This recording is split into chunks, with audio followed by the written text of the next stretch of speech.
One of the challenges with trafficking is how nuanced and complex trafficking is, what it looks like.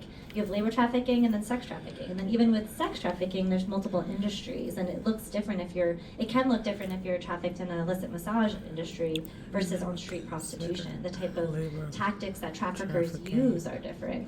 And so there's a lot of challenges to be able to identify it. And so I think about collaboration and the importance of that. It's how do we train our community to know enough to then contact Restore or contact the DA's office or contact someone else who specializes in it to really understand the nuances. Because even we've worked with over thousands of survivors and those at risk, and within the referral process, again, asking the right questions is key to understand when it becomes the line between coercion is crossed and force or fraud is used.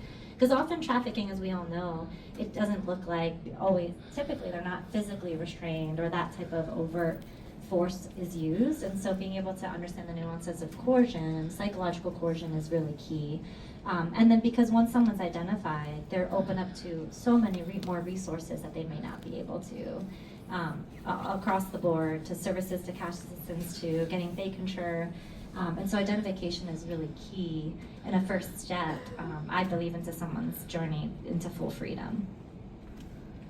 But we also need to have people who can be in those beds, right? Who need access to that. So we can't do that alone. We know that our partnerships are super important. We'll get a call from Homeland Security at 8 p.m. on a Friday, and we'll be like, okay, what units do we have available?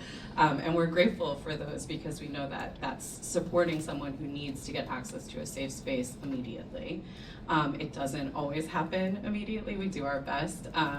But that's one example. I think also we've heard from different communities, so the LGBTQ community in particular, having access to domestic violence shelter has been a struggle. So we've partnered with the LGBTQ Center to pilot a rapid rehousing program to support people in not having to go into shelter, but to get housing right away and avoid needing to have that experience of being rejected or not getting in. So there's a variety of different ways. I think a lot of this work doesn't work without the strong partnerships between the variety of different services, and Restore, for example, is known to many survivors and trusted.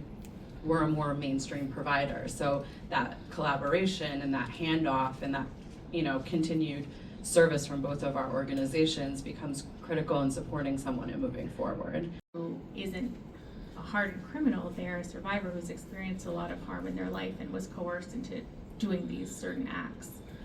No, and that's exactly it. And coming from those trainings when NYPD and patrol, and I do a lot of training with patrol cops as well. We're first out of the academy, and just kind of how to, when they're responding to an incident, a car stop or a 911 call, kind of seeing outside there again, that same narrow lane, and understand that even if they are arresting that person, what's going on, what that underlying is, and it helps them when they're asking better questions. When they're doing their interviews and investigation, they're looking for other things, and oftentimes I get calls from those cops saying, hey, this is what we have, this person's arrested, however, look into these things, they may have justification, they may have an excuse, or this might be the reason, and it goes to the motive of why they did those things. So it is very important, and again, it doesn't matter if the person is coming in, that ties to your first question of identification of as a victim when they're touching law enforcement or resources, or coming in as a suspect or defendant, under one of the new laws that the governor signed a few years ago as well. Law enforcement is mandated to give, and I forget the code number, but that connection to resources to a potential victim of trafficking when they're identified. However, they get encountered with law enforcement, which is why with NGBV we did that partnership to codify a resource guide into a QR code, which is outside, where they can just give to someone, even if that person is arrested. So it has a resource guide of every provider, every government organization, so now running around. And I understand that's not the case, and oftentimes I say medical might be more important when law enforcement encounters a survivor, bring someone in, they haven't gotten treated, they've potentially been raped, they've been hurt. Going to the hospital, I think, is much more important, and the interview could wait. But education, all those things are critical to a survivor getting the support and the tool to leave that situation. So I think as long as whatever our role is, whether it's education, government, law enforcement, or wherever, as long as whatever we're doing is looking how is this going to help the victim the best, I think that really kind of takes that ego out and says, hey, we're all equally important. We all also have to work together, because again, if the person doesn't I mean, I work with some shelters where it's like, person doesn't have ID, they can't come. So now we're working with that government agency to get them photo ID, get them things like that. The intake that you talk about, I think, is so critical, where we've had many cases where the victim is on the phone with whatever organization and just gives up too many questions. I can't answer it, I'm not ready to speak, I'm still going through crisis, and I have to sit through an hour interview to potentially allowing the social worker that's working with the victim to answer those questions for them. Just kind of overhaul some of those. Because again, like you said, what's the point of getting all those answers if it's just going to push the survivor away? So I think as long as we all recognize that whatever our role in this world is, we see the victim in the center, that I think kind of informs how we operate.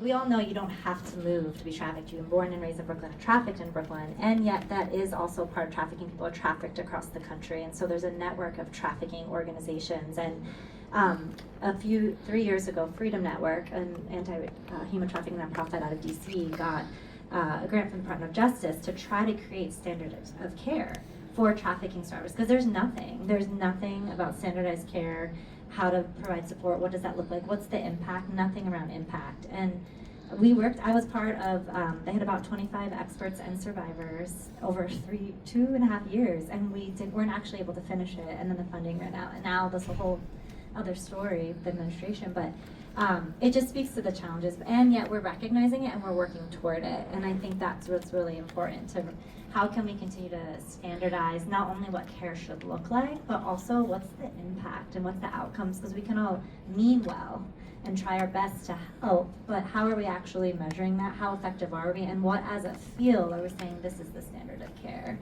And so I just wanted this issue that we're Violence of poverty.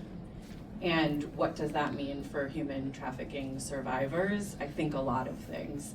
And I think it's the intersection of, resources, support, care, community, and communities are rich with support and care. And how do we do that and reduce people's experiences of harm in a capitalist society where people experience really violent poverty? I think that's what I would say. That was an amazing and very succinct answer. Take that. Many of us through Decrim NY have been working for the last few years on a sex worker bill of rights, sponsored by Council Member Caban. And it was not something that could have had traction under the prior administration, but certainly could under this administration.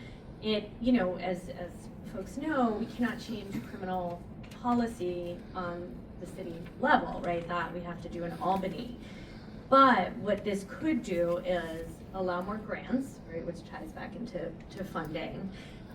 It would have a review board made up of sex workers and survivors. It would address housing discrimination, which is something that can be addressed on the city level. It would look into unfair working conditions that so many sex workers face, right? Like dancers who are in a legal profession often face a wide array of discrimination, harm. So this Bill of Rights would, be able to address many of the harms. Now, of course, not all harms, no bill can, but would address many of the harms. The other thing that I personally would love to see in this new administration is some pressure put on, and not too pointedly. I don't know if folks here with the Queen's DA office, but what I would really like to see is pressure on that office to minimize and stop arresting sex workers and survivors, right? That's really the borough that we're seeing arrests, constant stream of arrests, generally of Asian immigrant women who are working in massage parlors. We still see, of course, of, trans Latina women, although thankfully that has declined since Walking While Trans, right? We're able to repeal loitering. But the issue in New York City that really impacts people day to day is arrests in Queens, right? And so, I would love to see the mayor put pressure on that office to stop arresting workers and survivors. Housing and housing security, and we know that one of the huge barriers to obtaining housing is, credit checks, and we could live in a world where you don't have to have a credit check in order to get an apartment, and that could be something he could champion, or it could be something for survivors specifically, that there's some sort of like waive that, or I worked with HPD years ago where if somebody was denied housing and it was as a result of domestic violence that their credit was messed up, that they would have that removed. So this is something he could champion if he wanted to. 2017, PACT established a Survivors Council with about 8 to 10 members to ensure that our programming are grounded in their lived experiences and stories. So in the CSAM prevention program, before our lessons go out to community members, it undergoes a lot of iteration. So the first one will be me. So I developed the program, I developed lessons, and then I have a colleague who's a trained social worker who would then review what I've put together. So that adds another layer of ensuring that it's going to be trauma informed.